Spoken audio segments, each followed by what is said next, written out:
Same way that the basis of modern production is extraction from the planet, modern finance is extraction from the larger community towards the financial community, towards the 1%. The system rewards certain people's effort far more than others. This is not only an economic issue about who's getting the money, it's also a racial issue, it's also a class issue. Capitalism has exploited people and often leaves out people of color, immigrants, minority communities, women. At some point, people are like, no, you cannot do that to me and to my community in my home. And therefore, the only way to keep it going is to use force. It's a banks and tanks economy. So the question is, if the extractive economy is what got us into the mess we're in right now, can it get us out? Not likely. What is required is fundamentally to transform the way things are structured. The depth to which corporations are integrated into economies around the world mean that we absolutely have to think at the global level, at the international level. We want to make sure that our productive systems are sustainable. We can't hope that a concentrated power on top just starts acting better. The way that we've been shown that can actually make sustainability in the long term is by breaking that power and by sharing that power democratically. We need to explore new ways of managing home based on that thoughtful and prolonged observation of the living world around us, ecology. The new economy has to step away and then push back at those old pillars, because it has to be a new economy that is about sustainable resources, that puts people before profit, that puts planet before profit.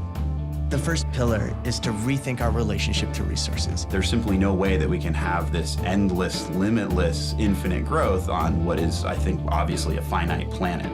The second pillar has to replace the exploitation of human labor with a recognition that all wealth comes through work.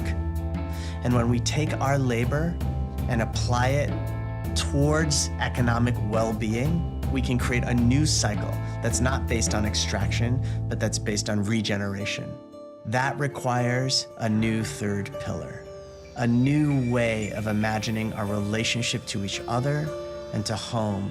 It's not only possible, it's happening all around us. One of the most inspiring things is that there are people and groups all over the country and the world who are organizing both to meet people's needs and to actually confront the systems that are underneath the crises. Underlying all of it is the small d democracy. I think it could actually change the way things are going to have people actually participating in the decisions that are governing their lives. Any economic transition has to have this notion of restructuring the way we think about ownership. Resources are owned by people, by communities. They are not owned by a corporation. The privatization of resources will have to end. That demands some political muscle, some organizing muscle, and some idea muscle. How do we develop new business models that create more local ownership and more democratic ownership? Not just bringing food into communities, but who owns the stores? Who's processing the food? Who's selling the food to the hospitals and the schools in the communities? We believe that the more people that have access to opportunities to be able to thrive, the better our society will be as a whole.